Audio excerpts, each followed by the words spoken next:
That's a dodgy looking sandbanks, isn't it? They clearly knew I was coming.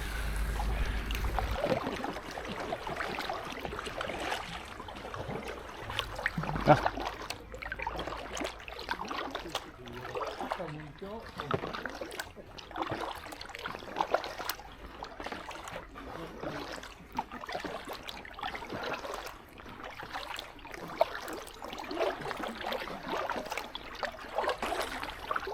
The observant among you will notice I'm paddling something completely different to them.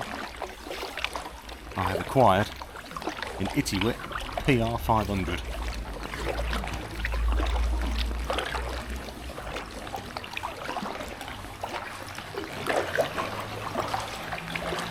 And of course, first thing you do when you get a new boat is take it straight in a tunnel.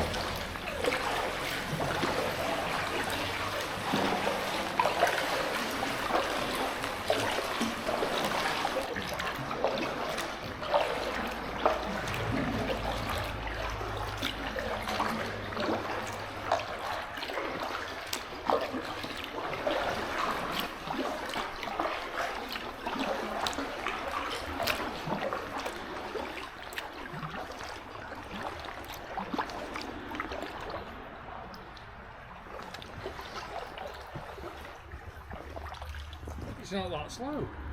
It paddles quite nicely, doesn't it? Yeah. It's totally different to paddling that, for example. Oh, yeah. But Still good fun. yeah.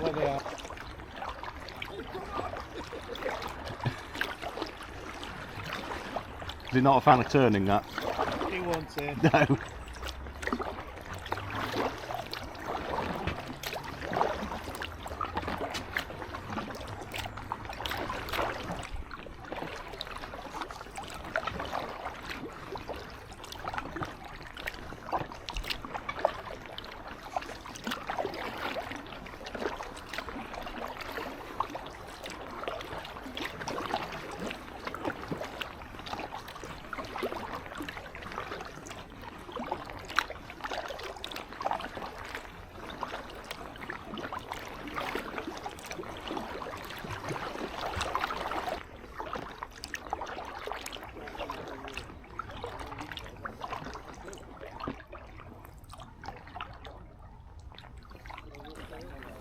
So we've been out for 15-20 minutes or so. Covered a little bit of ground. I'm getting used to the PR500. It's a fun little boat. Very good little Packraft. Comfortable. It tracks well. There's not a huge amount of yaw. Just sort of been practicing keeping it in a straight line. I mean, obviously the moment you stop paddling, naturally you are going to spin round like we are now. But yeah, no, enjoying it. Nice little Packraft. When we get back to dry land, I'll show you it out of the water, inflated, and the bag that it comes in, and my little hack as to how to inflate this thing using a vacuum cleaner. Yep, you heard it here on Rough Paddling first. Inflating your Packraft with a vacuum cleaner. Yeah. When you get these ideas, you just sort of think, I wonder if I can do that. And you can.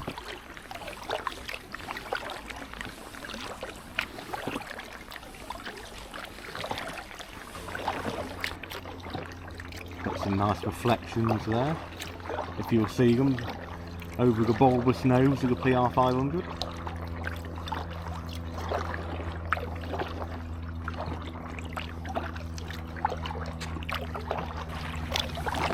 It's like paddling on glass.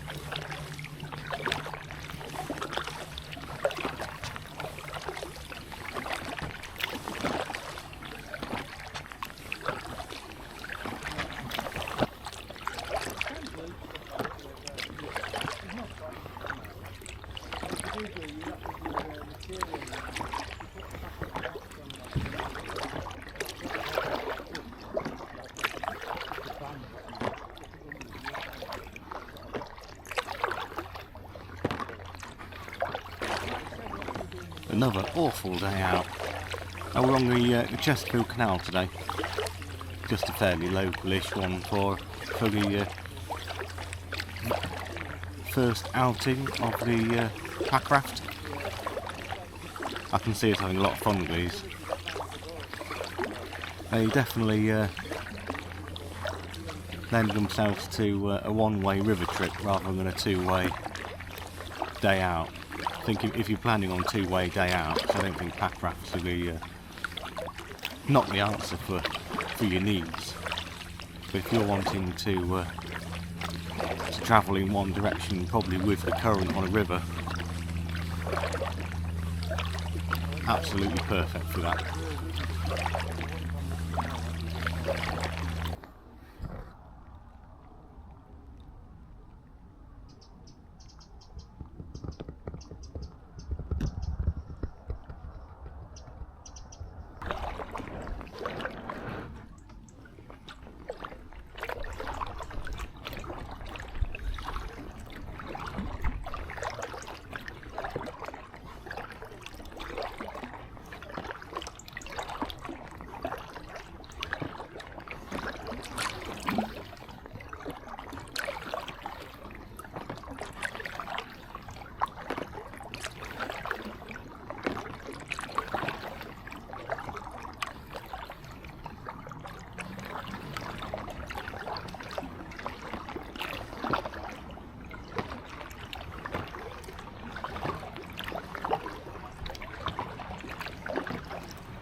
Standard procedure for any day out inflatable kayaking. So as soon as you turn around, you get the wind back in your face.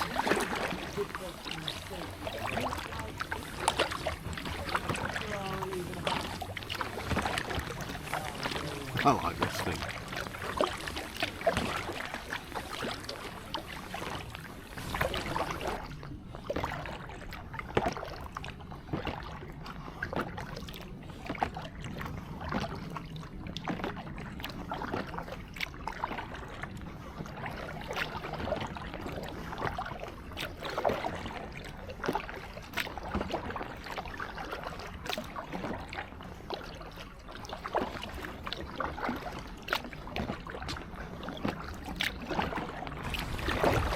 Strange, very strange yellow things appeared in the sky.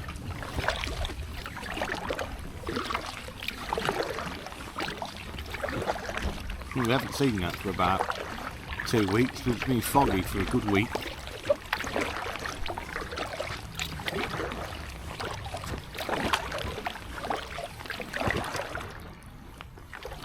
So as this is recorded, it is the 29th of December, and it's that time between Christmas and New Year where nobody knows what day it is. All I know is it's a Sunday and I've got work tomorrow, and we've done just over 7 miles on Lady Bower yesterday. Today is going to be about 3 and a bit miles, which feels about 7. I think it's Packraft. Don't get me wrong, it's great, really enjoy it, but you don't get anywhere very quickly. But they're not designed for that. But it is comfortable. It's very, very comfortable in here. So I'm quite happy just plodding along at the back of the pack.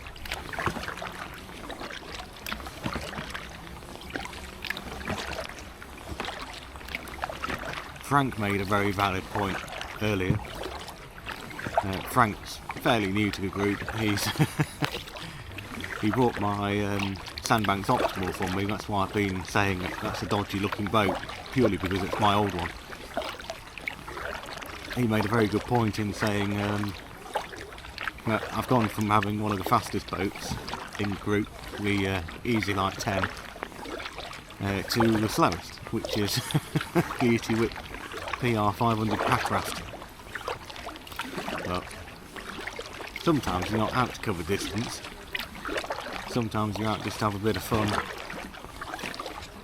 and that's what I'm doing today, having some fun, and lots of fun is being had. So if you'd like to see some PR500 expeditions, as I do have a few plans for this little boat, do leave a comment saying what you'd like to see me do with it, whether that be doing some camping, doing a bit of whitewater, doing anything really. Or if there's anything specific you'd like to know about the PR500, drop a comment as well. And if you want to watch some more, do consider subscribing, because I'm bound to be using this thing quite frequently for various little excursions, especially if that bright yellow thing in the sky stays out a little bit more throughout 2025. That'd be nice, wouldn't it? Boop, boop, boop, boop. This Packraft is reversing.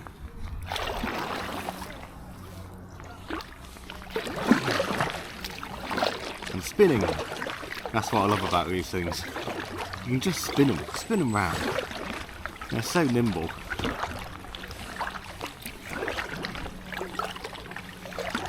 As Carl would say, it's a very expensive pool toy. Oh, kingfisher. Another one. Look, there are two kingfishers.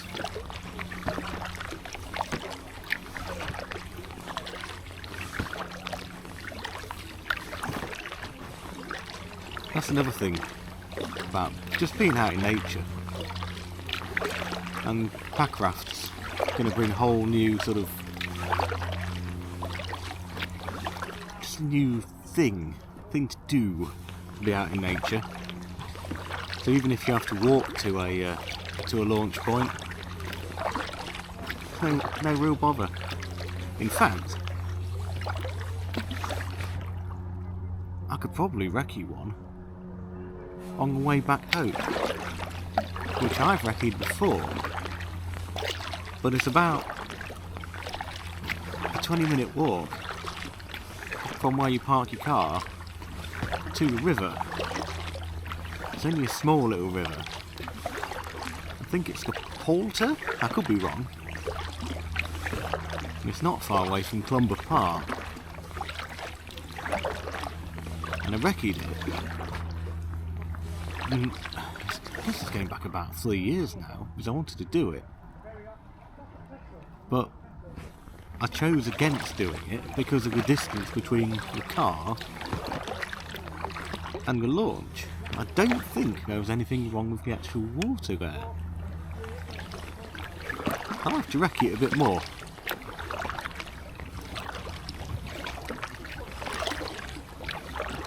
It just brings up so many more options.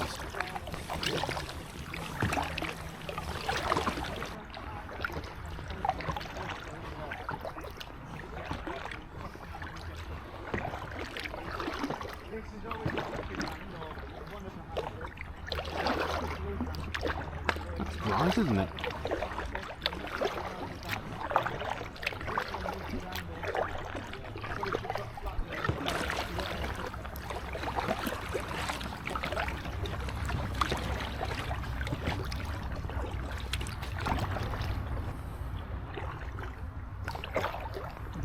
Going to once again, it seems a bit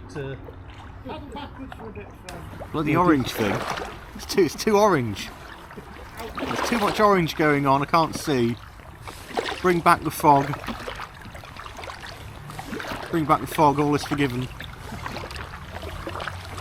Don't like it, it's too bright.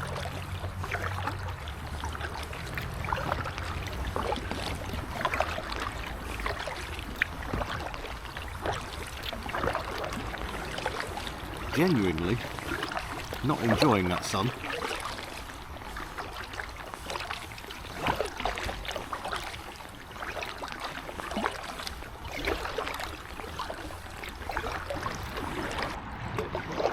Going up bridge steps.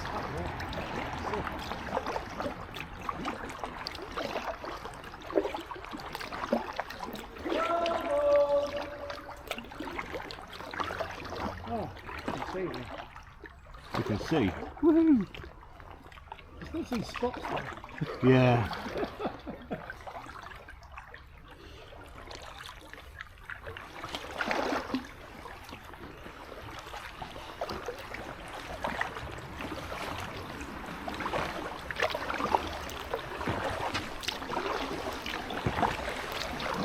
And into the tunnel.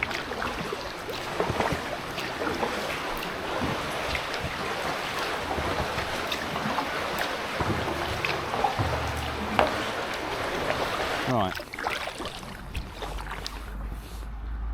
We are back.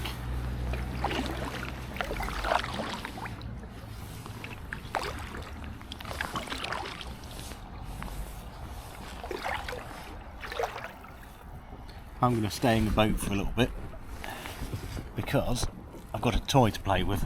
That's good.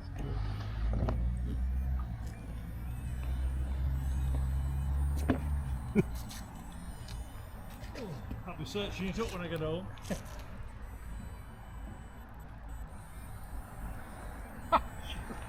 It's a lot of fun, isn't it? It's cool, isn't it?